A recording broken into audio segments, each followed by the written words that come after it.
구약성경 에스더서 1장 우리 1절부터 8절까지 함께 읽도록 하겠습니다. 이 일은 아하수에로 왕 때에 있었던 일이니 아하수에로는 인도로부터 구스까지 127지방을 다스리는 왕이라.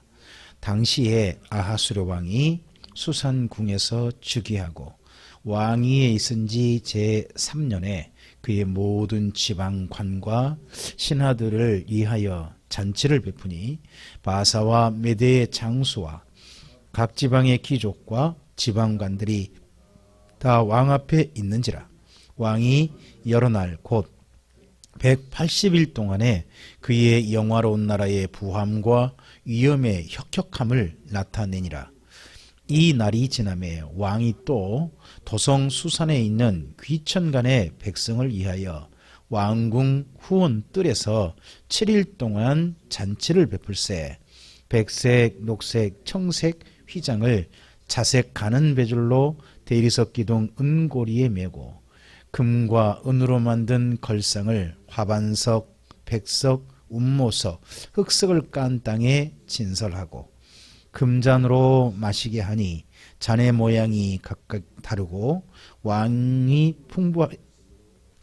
어주가 한이 없으며 마시는 것도 법도가 있어 사람으로 억지로 하지 않게 하니 이는 왕이 모든 국내 관리에게 명령하여 각 사람이 마음대로 하게 함이더라. 아멘. 에스더서라고 하는 성경이 우리 앞서서 한 표시를 하셨는데 에스라서 6장과 7장 사이에다가 에스더서라고 쓰라고 전에 한번 말씀드린 적이 있습니다. 그때 지금 에스라 6장까지 내용이 제1차 바벨론 포로들이 성전을 드디어 건축을 완공합니다. 완공할 때 네 분의 지도자가 있었죠. 수룹바벨하고 대제사장 여호수아가 있었고, 그리고 성전 공사가 한 10년 넘게 중단되니까 하나님께서 두 사람을 보내셨는데 그분들이 학개와 스가랴였습니다. 그래서 그분들을 통해서 하나님 그분들의 지도와 전체를 모든 회중들을 격려해서 마침내 페르시아의 도움을 힘입어 가지고 성전이 완공됩니다. 완공됐을 때 그때 왕 이름이 다리오 왕이었습니다. 다리우스 히스타페스라고 하는 왕입니다. 그 다리우스 히스타페스의 아들이 오늘 에스더서에 나오는 아하수에로입니다. 아하수에로는 우리 성경에는 아하수에로 되어 있지만 역사서에서는 크세르크세스라고 되어 있습니다. 그러니까 세계사 언어하고 성경에 있는 언어가 약간 좀 다른 부분이 있다 보니까 헷갈린 부분이 있어요. 아하수에로라는 이름이 정식 페르시아 황제 명칭으로 뭐 드러나 있질 않으니까. 근데 내용을 읽어보면 바로 그때인 게 보입니다. 이 아하수에로 때, 그러니까 크세르크세스 때 보면 굉장한 영토가 보입니다. 첫째는 동쪽으로 하면 인도까지 갑니다. 그리고 남쪽으로 구스, 그러니까 이집트죠. 이집트 옆에 에디오피아까지, 거기까지 차지하고 있는 어마어마한 나라였습니다. 작은 나라가 무려 127개나 됐습니다. 여기 이제 에스더서에 지방관 이렇게 돼 있는데 지방관은 작은 나라의 왕들입니다. 그렇게 할 수도 있고 또는 그 이스라엘 민족 이야기로 하면 총독이라고 표현되어 있기도 합니다. 근데 여기서는 지방관으로 표현되어 있습니다. 그가 수산궁에서 즉위하고 잔치를 베풉니다. 그러면 이건 왕위가 즉위하고 난 다음에 바로 베푼 잔치라는 이야기가 되겠죠. 수산이라는 곳은 지금 이란의 수사란 곳입니다. 현재 지명으로 이란이라는 곳이 이란이란 나라의 수사라고 불리는 곳에 지금 이 왕궁터가 일부 남아 있습니다. 거의 무너져 버렸어요. 없고 일부 남아 있습니다. 그곳에 있는지 제3년이라고 되어 있습니다. 그러면 한 1, 2년 동안은 나라를 어느 정도 안정시켰겠죠. 안정시키고 제3년에 안정되니까 어떤 국가적인 큰 일을 위해서 잔치를 베푼 겁니다. 그냥 잔치를 베푼 게 아니라 이 내용을 읽다 보면 무슨 일을 위해서 잔치를 베푸는지가 대강 보입니다. 자, 보세요. 거기에 모든 지방관과 신하들을 불렀는데 3절에 첫 번째로 언급되어 있는 신하가 누구냐 그러면 메대의 장수들이라고 되어 있습니다. 그렇죠? 장수, 그 다음에 귀족, 그 다음 지방관입니다. 그러니까 첫 번째로 언급된 신하들이 누굽니까? 군대입니다. 군대. 군대를 위한 그러니까 잔치였던 겁니다. 다르게 말해볼까요? 그러면 이번 잔치는 무엇을 위한 것이겠습니까? 큰 전쟁을 준비하는 것이었습니다. 이게 이 이후에 이 사건 때문에 이 이후에 지금 현재 영화가 만들어진 거죠. 얼마 전에 보신 300 이게 바로 이 아하수에로가 일으킨 전쟁입니다. 그래서 그리스와 전쟁을 위해서 큰 잔치를 베푼 겁니다. 잔치를 베풀었는데 페르시아가 얼마나 어마어마한 잔치를 베풀었는지 그렇게 많은 사람을 귀족들을 모아놓고 전부 다 신하들을 모아놓고는 무려 180일 동안이나 잔치를 베풉니다. 이건 뭐 그러면 비용이 얼마나 들었겠습니까? 정말 대단한 비용이 들었겠죠. 거기다가 잔치가 끝나니까 또 5절 보면 이제 모든 귀족들 잔치, 아마도 이 잔치 180일 동안 하면서 충분히 온 나라가 전쟁합시다. 어디랑? 이게 그리스하고 전쟁이거든요. 그리스랑 전쟁합시다 하는 게 의견이 모아졌던 것 같습니다. 그러고 난 다음에 그 수산이라고 하는 그 도시에 살고 있는 사람들을 위해서 다시 7일 동안 또 잔치를 베풉니다. 7일 동안. 그래서 왕궁 후원 뜰에서 잔치를 베풀었다고 하는데 왕궁 후원이라는 곳이 페르시아 궁궐 후원이라는 이름이 특별한 이름이 하나 붙어 있습니다. 그게 파라다이스입니다. 굉장히 유명한 언어죠. 뭐 낙원이라는 곳을 우리가 알지 못합니다. 어떻게 생겼는지. 근데 낙원이라는 게 있다면 아마도 페르시아 궁궐 뒤뜰만큼 이쁠 거다 해가지고 파라다이스. 그러니까 파라다이스라는 궁궐 후원이 얼마나 크고 얼마나 아름다웠는지 모르지만 나중에 가장 아름다운 곳의 어떤 대명사가 될 정도로 그곳이 있습니다. 그곳에서 잔치를 베풀었는데 뭐 요즘에도 나름 쓰는 게 보이죠. 어떤 새롭게 개업식 한다고 할 때 큰 곳 개업식 할 때 여러 개 망국기를 달고 막 하는 그런 거 있지 않습니까? 이거 보면 그런 거 다 달고 그리고 바닥을 어떻게 보면 백색, 흑색 이런 돌들로 전체 무늬를 일정하게 또 만든 것 같고 거기에다가 뭐 그릇이라든지 모든 것들이 대단한 잔치를 준비해서 무려 7일간이나 하게 했습니다. 근데 이 7일간 잔치가 5절에 백성들 있지 않습니까? 여기는 남자들입니다. 남자들을 위한 겁니다. 남자들을 위한 잔치를 누가 주관한 거냐 그러면 아하수에로 왕이 주관한 겁니다. 왜 그렇게 알 수 있느냐? 9절 이하로 보시면 보입니다. 우리 9절부터 12절까지 함께 읽어볼까요? 왕후 와스디도 아하수에로 왕궁에서 여인들을 위하여 잔치를 보이시죠? 그러니까 앞서서 아하수에로는 누구를 위해서? 남자들이고 그리고 여자들은 누구랑?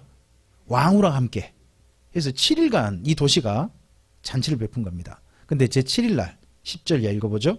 제7일에 왕이 주흥이 일어나서 어전 넷이 무후만과 바스다와 하르보나와 빅다와 아박다와 세달과 기르가스 7사람을 명령하여 왕후 와스디를 청하여 왕후의 관을 정제하고 왕 앞으로 나아오게 하여 그의 아리따움을 무백성과 지방관들에게 보이게 하라 하니 이는 왕후의 용모가 보기에 좋음이라. 그러나 왕후 와스디는 내시가 전하는 왕명을 따르기를 싫어하니 왕이 진노하며 마음속이 불 붙는 듯 하였답니다. 잔치 끝날이죠.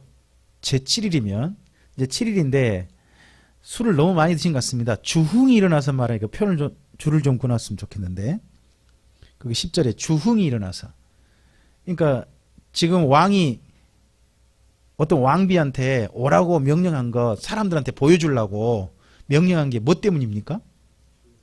그러니까 술 취해서 그런 겁니다.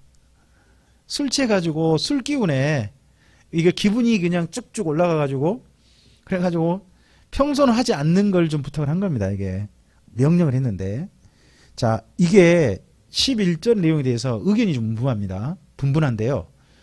근데 왕후가 왜 나오길 싫어했을까? 둘 중 하나랍니다. 하나는 왕후도 술 취해서 오라고 하니까 왕후도 왜 내가 가야? 그래서 안 갔다는 사람도 있고, 그런가 하면 다르게 얘기한 분도 있습니다. 이때 왕이 그 관을 정지하라고 오라겠지 옷차림에 대한 얘기 없죠. 관을 쓰고 오라겠지 옷차림 없잖아요. 그래서 이거에 대해서 어떻게 이해하는 사람도 있냐 그러면 관만 쓰고 알몸으로 오라고 했다라고 이해하는 분도 있습니다. 지금 말씀드렸습니다. 아까 우리가 무슨 말에 줄을 긋습니까? 네, 주흥이 일어나서 그게 줄을 긋습니다. 그래서 어떤 명령이 내렸는지는 모릅니다. 근데 왕후도 평소 같으면 왔었겠죠. 당연히. 근데 왕후도 뭔가 싫은 거죠. 그게 술기운 때문인지 명령이 정말 자기는 불합리라고 생각했는지 모르지만 안 온 겁니다. 근데 왕이 속이 진노했습니다. 왜 진노했겠습니까 이게? 이것도 술기운 때문입니다. 지금 술 취한 자리입니다. 지금 술 취한 자리인데 지금 왕이 명령 안 들었다고 지금 이런 겁니다. 그러면 이 모든 127개 총독들과 지방 그 남자들 앞에서 누가 지금 창피를 당한 겁니까 지금? 왕이 자기 명령을 누가 안 듣고 있다. 왕비가 안 듣고 있다. 이거 완전 술판이 지금 좀 그렇게 된 겁니다. 그러고 난 다음에 이랬을 때 좀 그 정도에 좀 멈추면 좋은데 이거 즉결 처분을 해버립니다. 13절 이하 읽어보죠.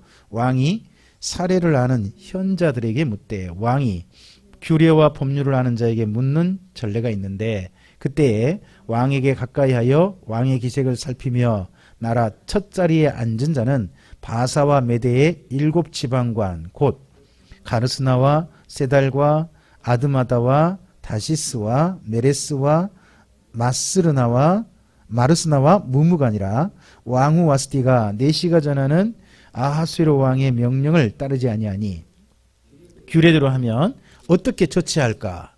무무간이 왕과 지방관 앞에서 대답하여 이르되 왕후 와스티가 왕에게만 잘못했을 뿐 아니라 아하수에로 왕의 각 지방의 관리들과 뭇 백성에게도 잘못하였다. 여기 뭇 백성이 누굴까요? 남자들한테 잘못했다는 겁니다. 계속 읽어보죠.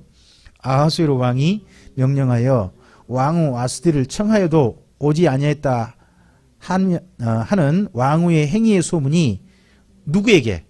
모든 여인에게 전파되면 그들도 그들의 남편을 멸시할 것이다. 멸시할 것인지 계속요. 오늘이라도 바사와 메대의 기부인들이 왕후의 행위를 듣고 왕의 모든 지방관들에게 그렇게 말하리니 멸시와 분노가 많이 일어나리이다. 왕이 만일 좋게 여기실진데 와스티가 다시는 왕 앞에 오지 못하게 하는 조서를 내리되 바사와 메대의 법률에 기록하여 변개함이 없게 하고 그 왕후의 자리를 그보다 나은 사람에게 주소서. 왕의 조서가 이 광대한 전국에 반포되면 기천을 막론하고 모든 여인이 그들의 남편을 존경하리이다 하니라. 왕과 지방관들이 그 말을 옳게 여긴지라. 왕이 무무간의 말대로 행하여 각 지방 각 백성의 문자와 언어로 모든 지방에 조서를 내려 이르기를 남편이 자기 집을 주관하게 하고 자기 민족의 언어로 말하게 하라 하였더라. 분위기가 보이세요? 전체 지금 여기 뭐 법률 만들고 하는 게 전부 다 뭐 때문에 지금요? 다 술 깨가지고 술 취해가지고 여자들이 자기들 말 안 들었다고.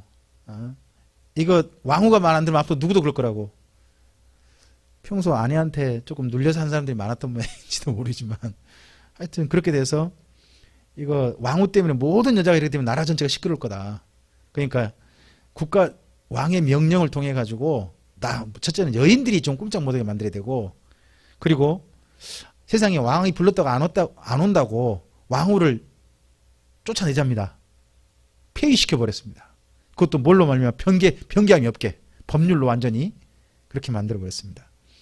자, 이게 맨 끝에 잔치 맨 끝에 있던 일입니다. 우리가 보통 이제 이런 말 하죠. 좋은 일 끝에는 뭐 꼭 나쁜 일도 꼭 따른다고. 잔치가 한참 베풀어지고 있었을 때 180일에다가 거기다가 또 7일이면 187일에 큰 잔치가 수상공이 있었던 거 아닙니까?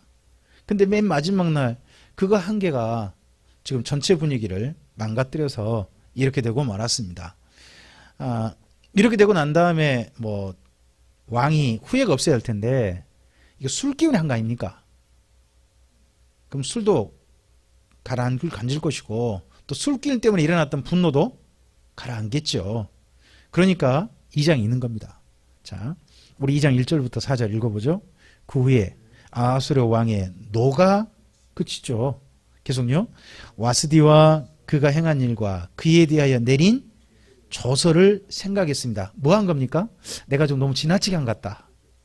또 내가 와스디를 쫓아냈는데 다시 또 와스디를 들였으면 좋겠다. 방법이 없을까? 이런 생각을 자꾸 왕이 하는 것 같습니다. 근데 이걸 보고 측근 신하들이 이제 위기가 됐습니다. 이제.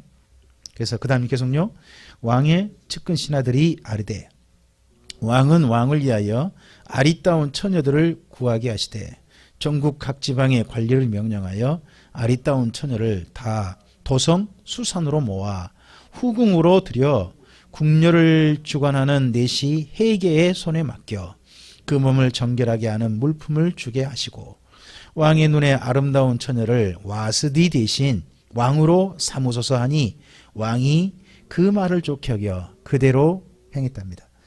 아이고 왕후 와스디 한 명 쫓아내고 난 다음에 후궁들을 세상에 처녀 여럿 잡았습니다.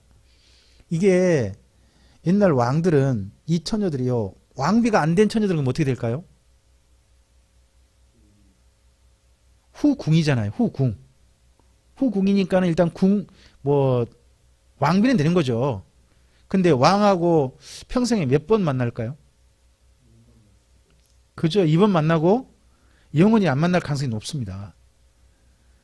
근데 이 일에 모든 여자를 다 데리고 와서 이렇게 하자니까 또 왕도 남자인지라 이걸 좋게 여겨서 그걸 하게 합니다.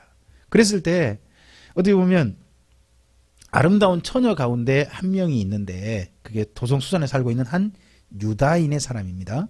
우리 5절 이하 읽어보죠. 5절부터 7절까지만 읽겠습니다.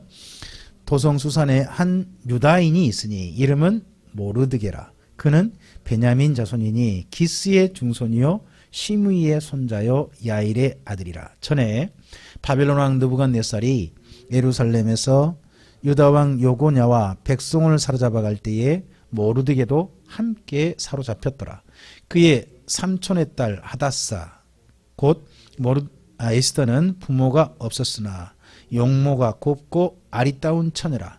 그의 부모가 죽은 후에 모르드게가 자기 딸같이 양육하였답니다.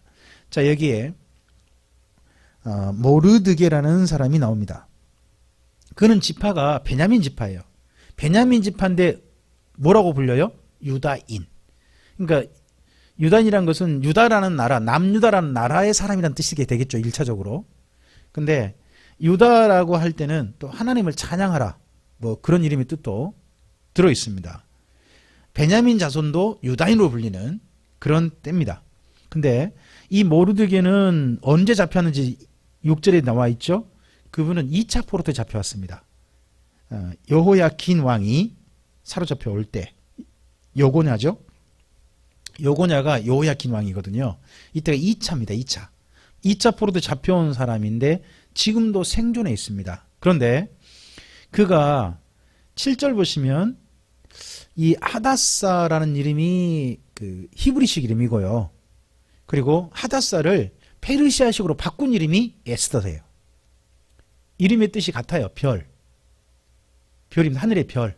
그런 뜻인데 제가 전에 여기 조금 이 여인에 대해서 좀 오해를 좀 했는데 모르드게하고 이 에스더 관계를 저는 모르드게가 삼촌이고 에스더가 조카인 줄 알았거든요. 근데 읽어보면 그렇지 않죠? 그의 삼촌의 딸 하다사로 되어 있습니다. 그러니까 모르드게하고 하다사는 이 에스더는 촌수로 말하면요. 촌수가 같아요. 사촌이에요. 사촌. 사촌인데 근데 나이 차는 나 보입니다. 생각해 보십시오. 여고냐 때 잡혀왔으니까 굉장히 연세가 많은 겁니다. 이때 저는 이때 정도면 이게 조금 좀 제가 이해가 안 되는데 모르드게가 이때까지 살아있다면 잡혀왔을 때가 지금 이때로부터 하면 적어도 한 100년 가까이 되거든요, 지금. 아니, 100년은 안 되고 70년 넘고 막 그렇게 되거든요. 이게 잡혀올 때 보통은요, 얘들은 다 죽여버리거든요. 얘들은 죽이고 거둘 수 있는 사람만 포로로 잡아와요. 그래서 가장 최저가 10대거든요. 10대 때 잡혀오는 거거든요. 근데 이 표현대로 돼 있다면 모르드게는 지금 현재 나이가 90세 정도 넘어 있어야 됩니다. 90세. 근데 우리나라는 촌수가 그런 거 있지 않습니까? 조카하고 삼촌 그 사이에. 근데 이분이 지금 90세가 넘은데도 궁궐 문지기로 있다. 문지기로 일한다. 예, 저도 그 부분이 도저히 이해가 안 됩니다. 그래서 이건 어떻게 된 거냐. 근데 하더라도 그 나중에 보면 그 전에 이제 성도 보면 다니엘 있지 않습니까? 다니엘이 벨사살 왕 이전에 은퇴하고 있거든요. 은퇴했다가 벨사살 왕 때 다시 오고 물론 그 이후에 그 새로 나라 하면서 국가 원로로 다시 한번 그 중용되는 건 있습니다. 근데 보통 연세가 많으면 은퇴하는 거 아닙니까? 근데 이분이 궁궐 문지기로 있거든요. 그래서 저는 그 부분은 조금 이해는 좀 안 된 측면이 있습니다. 지금 현재. 근데 분명히 6절에서 보면 이분은 2차 포로 잡혀왔다고 되어 있습니다. 그러면 지금까지 연도간 그렇게 되니까 좀 차이는 나는 거죠.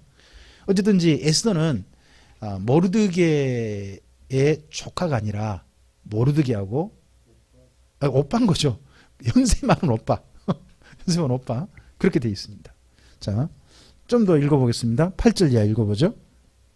왕의 조서와 명령이 반포되매 처녀들이 도성 수산에 많이 모여 헤게의 수하에 나아갈 때에 에스더도 왕궁으로 이끌려가서 궁녀를 주관하는 헤게의 수하에 속했답니다. 여기 에스더는 이렇게 표현됐습니다. 이끌려갔다. 그럼 자원한 건 아니었다는 게 보입니다. 에스더는 이게 좀 이쁘면 그냥 강제로 그냥 데리고 가버렸지 않았나 싶습니다. 9절입니다. 헤게가 이 처녀를 좋게 보고 은혜를 베풀어 몸을 정결하게 할 물품과 일용품을 곧주며 또 왕궁에서 의뢰추는 7 궁녀를 주고 에스더와 그 궁녀들을 후궁 아름다운 처소로 옮기더라. 어쨌든 이제 후궁으로서의 예의를 갖춰주는 거죠. 계속요. 에스더가 자기의 민족과 종족을 말하지 아니하니 이는 모르드게가 명령하여 말하지 말라 하였습니다. 모르드게가 날마다 후궁 뜰 앞으로 왕래하며 에스더의 안부와 어떻게 될지를 알고자 하였더라. 모르드게가 그래도 여기 에스더를 자꾸 만나보고 잘 있는지 살피고 늘 양육했던 사람으로서 책임을 끝까지 좀 하고 있는 게 보입니다. 자, 이제 12절입니다. 처녀마다 차례대로 아하수에로 왕에게 나아가기 전에 여자에 대하여 정한 규례대로 12달 동안을 행하되 6달은 몰약 기름을 쓰고 6달은 향품과 여자에게 쓰는 다른 물품을 써서 몸을 정결하게 하는 기한을 마치며 처녀가 왕에게 나아갈 때는 그가 구하는 것을 다 주어 후궁에서 왕궁으로 가지고 가겠다. 그러면 왕 앞에 갈 때요, 자기가 꾸미고 싶은 만큼 다 마음껏 꾸민 것 같습니다. 최선을 다해서. 계속요. 저녁이면 갔다가 아침에는 둘째 후궁으로 돌아와서 비빈을 주관하는 넷이 사스가스의 수하에 속하고 왕이 그를 기뻐하여 그의 이름을 부르지 않으면 다시 왕에게. 그러면 그 아가씨들 중에 왕하고 어떤 사람도 있는 거예요? 하룻밤 자고 한 번도 그 이후 부름 못 받은 여자들 많은 거예요. 참 페르시아 전체 처녀들이 여러 많이 좀 슬픈 인생을 사는 거죠. 자, 계속요. 모르드게의 삼촌 아비하일의 딸 곧 모르드게가 자기 딸같이 양육하는 에스더가 차례대로 왕에게 나아갈 때에 궁녀를 주관한 넷이 헤게가 정한 것 외에는 다른 것을 구하지 아니하였으나 모든 보는 자에게 사랑을 받더랍니다. 그러니까 다른 아가씨들은 자기를 마음껏 사치스럽게 꾸몄던 것 같습니다. 그런데 여기 에스더는요, 그러지 않고 아주 기본적인 단장만 하는, 도리어 단장을 너무 사치스럽게 하지 않는 그런 스타일이었는데, 그게 도리어 보는 사람들에게 좀 남달라 보인 그런 게 좀 있었던 것 같습니다. 계속요. 아하수에로 왕의 제7년 10월 곧 데베돌에 에스더가 왕궁에 인도되어 들어가서 왕 앞에, 잠깐 봐보십시오. 아까 왕이 잔치 베풀었던 해가 몇 년이었죠? 1장에서 3년이었지 않습니까? 3년. 그럼 180일 지났다면 4년째부터 한다 그러면 지금 7년째까지니까 처녀가 몇 명이나, 한 1년은 좀 몸단장 한다 그러고, 그러면 한 5년 때부터 해서 5년, 6년, 7년이니까 야, 도대체 처녀 몇 명이 지금 희생되는 거예요? 진짜 상상할 수 없을 정도로 많은 처녀들이 좀 왕에게 하룻밤, 왕과 하룻밤 자고 난 다음에 평생을 좀 슬프게 보내는 그런 일이 있었던 것 같습니다.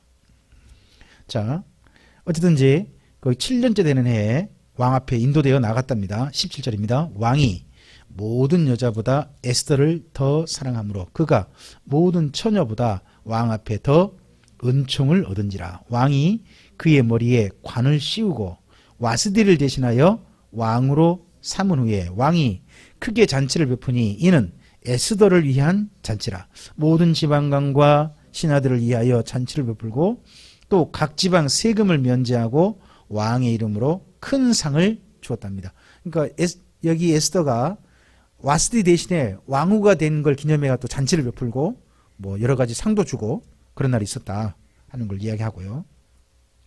계속 읽어보겠습니다. 처녀들을 다시 모을 때에는 모르드게가 대궐문에 앉았더라. 에스더는 모르드게가 명령한 대로 그 종족과 민족을 말하지 아니하니 그가 모르드게의 명령을 양육받을 때와 같이 따름이더라. 모르드게가 대궐문에 앉았을 때에 문을 지키던 왕의 내시 빅단과 데레스 두 사람이 원한을 품고 아하수에로 왕을 암살하려는 음모를 꾸미는 것을 모르드게가 알고 왕후 에스더에게 알리니 에스더가 모르드게의 이름으로 왕에게 아랜지라. 조사하여 실증을 얻었으므로 두 사람을 나무에 달고 그 일을 왕 앞에서 궁중일기에 기록하니라 합니다. 오늘 여기까지 보겠습니다. 소설은요, 어떤 글에는 뭐가 있냐 그러면 미리 장차 사건을 위한 미리 좀 깔아놓은 게 있습니다. 떡밥 같은 걸 깔아놓습니다. 여기 지금 현재 나중에 모르드게가 대반전이 일어나는 중요한 사건이 있는 거죠. 궁궐에 있던 내시 두 사람이 왕을 죽여버리는 암살 음모를 꾸몄습니다. 근데 그거에 대해서 누가 미리 알아채고 모르드게가 알아채고 그걸 에스더에게 알려서 심지어 그 내용이 실증을 얻어서 두 사람을 죽였을 뿐만 아니라 이 내용 그대로를 궁중일기에 기록을 해놨다는 겁니다. 근데 기록은 했는데 한 가지가 없습니다. 자, 이렇게 했으면 누구에 대한 대접이 있어야 되겠습니까? 모르드게에 대한 무슨 대접 같은 게 있어야 될 거 아니겠습니까? 근데 모르드게에 대해서 어떤 조처도 없는 겁니다. 그러면 어떻게 보면 모르드게는 자기가 이렇게 하고 난 다음에 상당히 서운했을지도 모릅니다.